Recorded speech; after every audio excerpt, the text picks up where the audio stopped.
शिक्षा जगत के विश्व पिता में आदरणीय त्यागी जी, प्रबंध समिति के सदस्य, संस्थान के प्राचार्य, मेरे साथ मेरठ सहारनपुर मंडल से चुनाव लड़े आदरणीय सुशील जी, छोटे भाई नितिन तोमर जी, भाई साथियों, देखो भाई साहब ने बताया मुझे फन्नगर से हूँ, नींद कड़वा होता है लेकिन हितकारी बहुत होता है। अगर कोई बात कहूंगा किसी साथी को अगर किसी बात का बुरा लगे तो मैं माफी चाह रहा। बैठा बैठा भी एक ही गाना याद आ रहा था, देख तेरे संसार की हालत क्या हो गई भगवान, कितना बदल गया इंसान, सूरज ना बदला चंद्र ना बदला, कितना बदल गया इंसान। साथियों, एक घटना भी मुझे याद आ रही थी। मेरे मम्मी पिताजी भी कभी आप ही की तरह मुझे फन्नागर के अंदर शिक्षक हुआ करते थे। पहले विद्यालय के अंदर बच्चों को पढ़ाई के साथ साथ कुछ काम भी कराया जाता था। तो खुरपी फावले लेकर जो है बच्चे जो है आते थे घर से, जब कुछ काम करना होता था।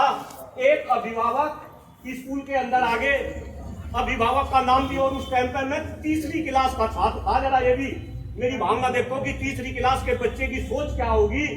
मैं भी पिताजी के विद्यालय में पढ़ता था। जब अभिभावक विद्यालय में आए, प्रधानाचार्य जी विकासला गांव है जी मुजफ्फरनगर के अंदर, वहां पे सुखपाल जी प्रधानाचार्य जी थे, वो उनके साथ में बहस करने लगे। और वो बहस इतनी होगी कि भाई मेरे पिताजी के हाथ में पैर था, गलत करा पिताजी ने, हाथ में एक्सेप्ट करा, पिताजी के हाथ में पैर था। उस अभिभावक का नाम आदरणीय फेरू जी था। मैं फिर कह रहा कि पिताजी ने गलत करा, लेकिन उस फेरू के इतने डंडे मारे कि जब तक वो विद्यालय से बाहर ना हो गए मेरे पिताजी उनसे डंडे मारते रहे। इसके बाद बहुत बड़ा बवंडर बना, पूरे इलाके के अंदर बात छा गई कि भाई इंदर मास्टर ने तो ऐसा कर दिया, फेरू को पीट दिया। लेकिन किसी अभिभावक की बाहर मीटिंग होने लगी, बहुत सारे, चूंकि जो समझदार लोग हैं वो समझदारी से काम लेते हैं। लेकिन जब बात ये होने लगी कि भाई सिंदर सिंह का ट्रांसफर यहाँ से करा दो, गांवों की पंचायत करो, मुझे फन्नागर जिले की पंचायत करो, तो किसी अभिभावक की हिम्मत नहीं पड़ी कि उस फेरू का साथ देने के लिए विद्यालय में भी आ जा। दुर्भाग्य आज हमारा और दुर्भाग्य है मेरा, भाई एमएलसी शिक्षक वर्ग में चुनाव लड़ लिया। तो गुरुजी 4 साल हो गए, शायद ऐसी सभा में और विद्यालय में मुझे तो जाने का अवसर नहीं मिला।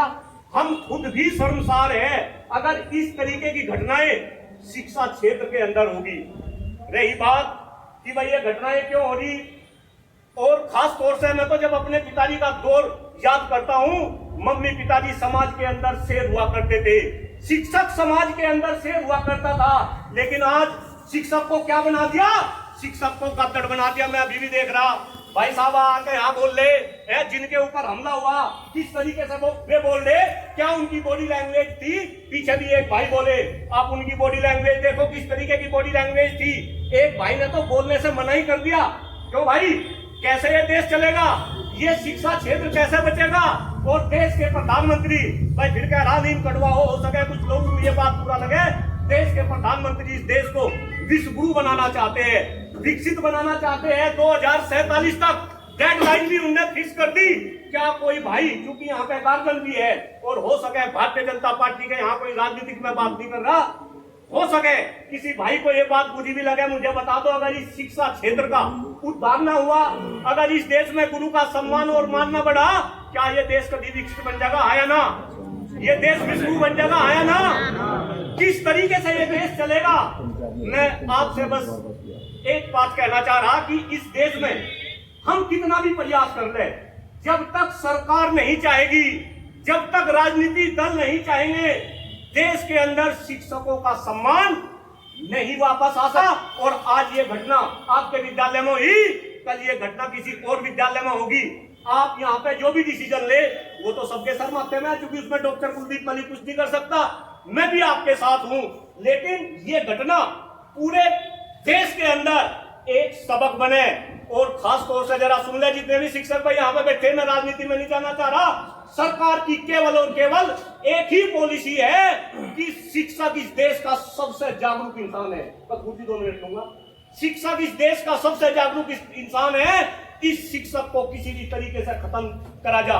याद करो वे दिन जब शिक्षक सामाजिक रूप से, राजनीतिक रूप से और आर्थिक रूप से सशक्त हुआ करता था। लेकिन आज हम सामाजिक रूप से खत्म हो गए, हम आर्थिक रूप से भी खत्म हो गए।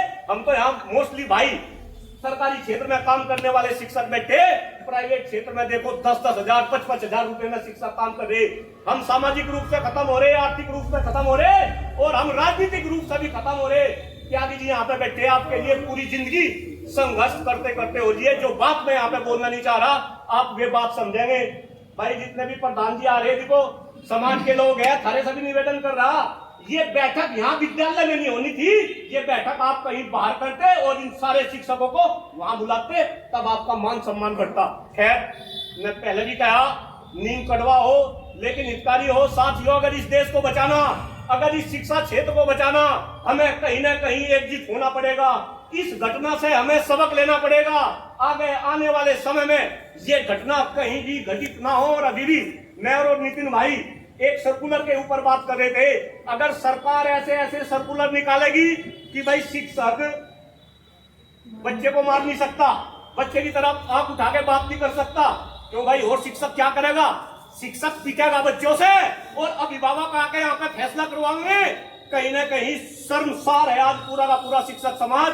भाई इस शिक्षा क्षेत्र को बचाने के लिए अगर डॉक्टर कुलदीप मलिक का कोई भी बलिदान, देखो नेता तो आपने बना दिया, चुनाव लड़वा दिया, लेकिन कोई भी बलिदान अगर चाहिए तो डॉक्टर कुलदीप मलिक उसके लिए तैयार है। और जरा ध्यान रखें, प्राइवेट क्षेत्र में काम कर रहा, सरकारी क्षेत्र में सारी तरह का काम नहीं कर रहा, तब भी अपनी आवाज को बुलंद कर रहा। एक ही तरीका है, सारे के सारे शिक्षक संगठित हो। शिक्षक क्षेत्र में काम करने वाले हर एक शख्स, चाहे वो प्रबंधक हो, चाहे वो शिक्षक हो, चाहे वो अभिभावक हो, आपको जो है एकजुट होना पड़ेगा, संगठित होना पड़ेगा। इस आशा के साथ मैंने कुछ गलत बोला हो भाई मुझे माफ करेंगे, अदरवाइज जय हिंद, जय भारत, जय शिक्षक समाज को जवाब देंगे।